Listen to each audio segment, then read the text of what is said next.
E o que você fazia lá no Brasil, né? Você já tem um filho, a gente estava conversando antes de começar, que você já tem um filho de 22 anos que mora no Brasil.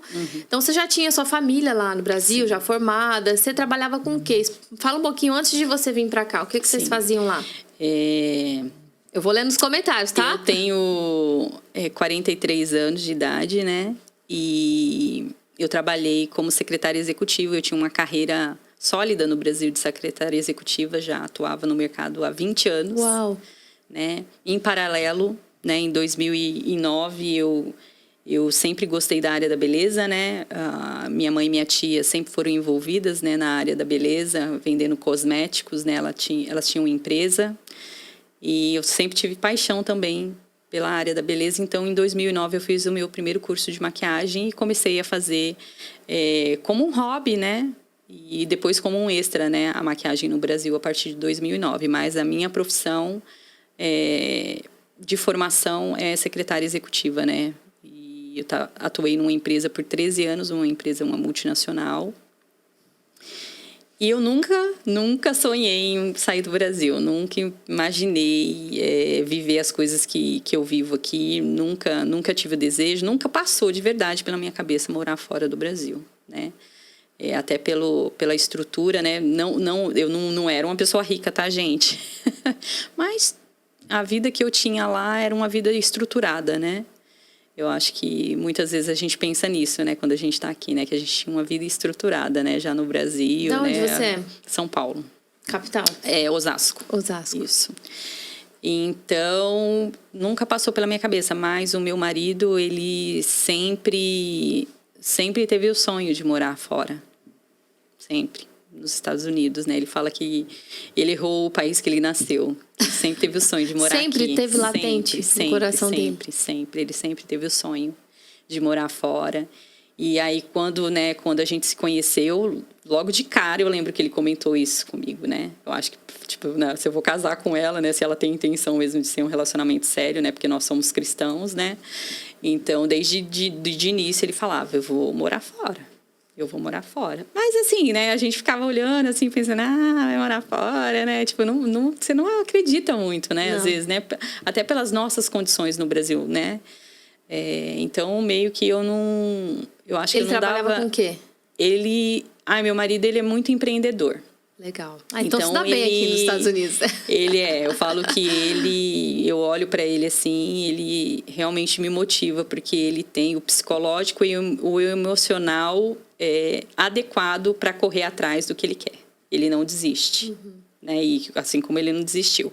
Então, ele era empreendedor no Brasil, então ele tinha uma loja que ele fazia envelopamento de carro, mas ele sempre também teve o sonho de ter uma confecção de roupa, então sempre estava fazendo coisas novas. Sim. Né?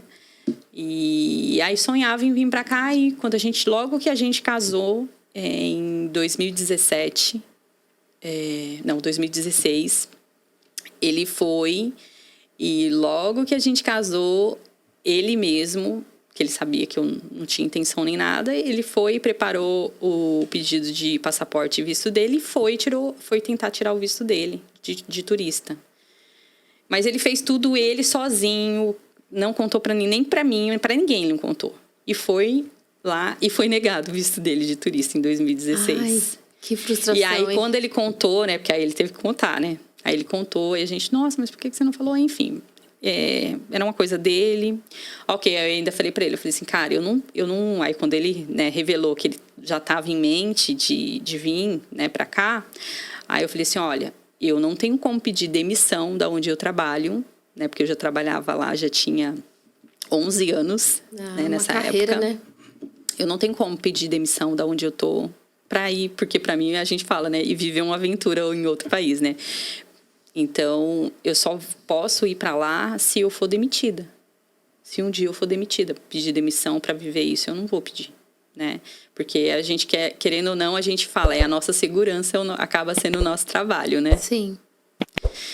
Enfim, e aí passou 2017, a gente o nosso filho já tinha nascido em 2015, o menor, né, o Guilherme. E aí, em 2017, em agosto de 2017, eu fui demitida. Foi demitida. Fui demitida. Aí, quando eu fui demitida, aí, tipo, eu acho que o olhinho dele até brilhou, né? Tipo, acendeu-se a esperança, né? Ai, misericórdia. Ele ficou orando, você que não sabe. Ai, pode ser, né? Provavelmente sim, né? Sim. Se era tanto sonho Era dele. o sonho, enfim, né? E aí eu fui demitida. E aí, quando eu fui demitida, meio que, né, pra mim foi um choque, porque eu tava há 13 anos nessa empresa. Eu fiquei realmente muito abalada, porque eu amava o que eu fazia de verdade. Era uma dedicação, assim, foi o que eu até comentei com você antes, no fundo, né? Você meio que não acreditava Não. naquele... Você acreditava. deixava assim sempre pra depois. No fundo, você falava, não, já foi negado, então não vai acontecer. Isso, pra mim foi uma Entendi. experiência, assim, muito louca, né? Entendi. Porque eu não pensava, eu jurava pra você que eu ia aposentar naquela empresa.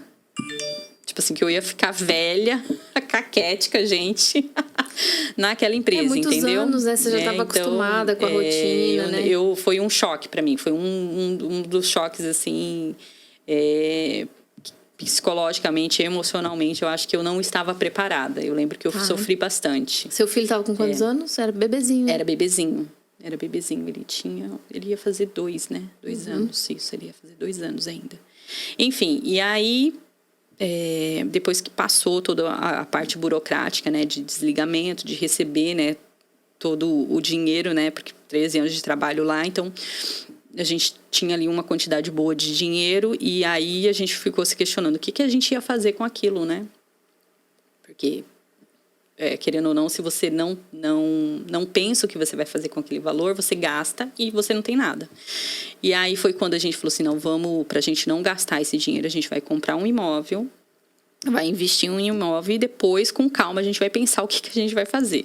Né? Então, a gente comprou um terreno, né? Porque em São Paulo, ali na região que a gente vivia, não tinha como a gente comprar, porque as coisas já estavam totalmente fora do real, o valor de se comprar um imóvel em São Paulo. Então, a gente comprou no interior, um pouquinho mais afastado, Que cidade? um terreno. Votuporanga. Ah, tá. É gostoso esse interior também, né? É, bem gostoso. E aí, a gente comprou o terreno e começou a construção, né? Aí a gente fala que a gente brincou de construir casa, né? A gente começou a construir casa, enfim. E passou um tempo, aí ele falou, né? Foi no início de 2018? Foi no início de 2018 que ele aí eu era muito boa no que eu fazia na empresa, eu tinha muitas referências, muitas boas recomendações, né? Então, rapidamente eu consegui me recolocar no mercado. Né? Eu consegui ser secretária em uma outra grande empresa, da Embraer, inclusive. Mas aí ele propôs para mim, né? Ele falou assim, mas você foi mandada embora. Lembra que a gente tinha combinado que se você fosse mandada embora? Eu falei assim, então vamos orar. Olha eu, né? Estratégia, né? Já querendo voltar para trás, então vamos orar. Aí ele falou, tá bom. Aí a gente tinha uma meia parente nossa, ela é filha da nossa madrinha de casamento, que já morava fora do Brasil. Ela tinha morado um tempo na Nova Zelândia e ela estava na Califórnia já, nesse período. E a gente começou a meio que trocar algumas ideias com ela. E aí ela sugeriu, né, pro meu marido, falou assim, vem, né, de repente tenta vir para cá, né? Estou aqui, de repente consigo, né, passar algumas informações para vocês. Na Nova Zelândia, isso? Ela estava já na Califórnia. Ela morou um tempo na Nova Zelândia, mas nessa época ela já tinha ido para a Califórnia. Tá. E aí ela falou assim, então eu consigo, de repente, tentar orientar vocês com algumas informações. Estou aqui, né? Às vezes quando a gente está fora do Brasil, a gente começa a buscar informação para sair do Brasil para vir para os Estados Unidos. A primeira coisa que às vezes a gente se depara e se for golpe? Né? E se essa informação desse visto de estudante for golpe? Se não for seguro? Então, meio que você já fica com medo, né? Você tem que ir com cautela, porque você não sabe, você não tá lá. Eu não tô lá fisicamente. E quando você começa a ver casa, né? No caso, você vai com família, você começa a ver casa e você precisa, de repente, fazer um pagamento de um depósito. Como que você vai ter segurança se você não tá lá, de saber se aquilo é real, se não é? Enfim, então existe, eu acho que todo esse medo, né? Então, como ela tava lá, então tá ok. Está aí, então meio que a gente sente uma segurança pelo fato, se precisar ver algum tipo de informação, se a escola é de verdade, se procede, enfim. Ela tá lá, ela consegue ir no lugar, ou no lugar que eu vou alugar, ela consegue lá checar se é real, se é verdadeiro, se procede as informações. Então, ela meio que foi essa ponte, né? Muito obrigada, viu, Carla? Inclusive, eu sei que você vai assistir, se você não está assistindo agora. Que cidade que era? Los Angeles. Los Angeles Isso, mesmo. Califórnia, isso, Los Angeles.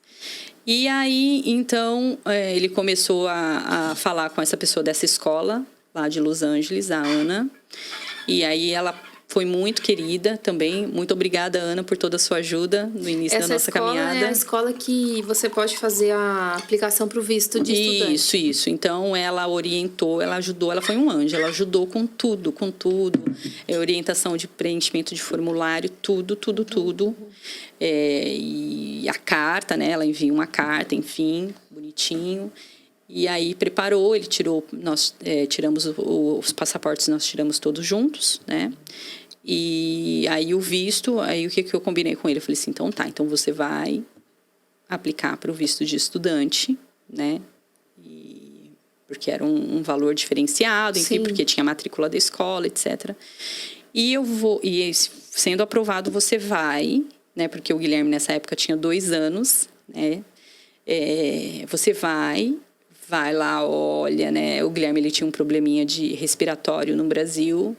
Eu falei assim, vai lá, olha, vê como é que é o clima, enfim, tenta, né, descobrir as outras coisas com relação à educação de criança, à saúde, né? E aí, depois de um tempo, eu vou, né? Sejam uns 3 meses, eu acho que dá pra você, né? E se de repente você chegar lá e falar, não, é horrível, eu não gostei, quiser voltar, eu tô aqui, eu não pedi demissão, né? Porque eu tinha começado a trabalhar, continuei trabalhando, né? E aí, ele teve o visto aprovado, né? De estudante já, logo de cara. De estudante, Mesmo tendo de turista negado. Negado, né? E então, a gente sentiu que Deus estava realmente dando a permissão dele que a gente viesse, né? A gente entendia que o Senhor estava conosco, né? Sim. E aí, ele teve o visto aprovado, se eu não me engano, foi em março, início de março. Quando foi em julho, em junho, ele veio, né? Foi muito rápido, assim, né? Quando foi aprovado, a gente já... E aí ele veio, e aí ele ficou 3 meses sem a gente aqui, sozinho. E aí ele foi atrás de apartamento, ele que foi atrás de tudo. Ele que foi atrás de tudo, assim.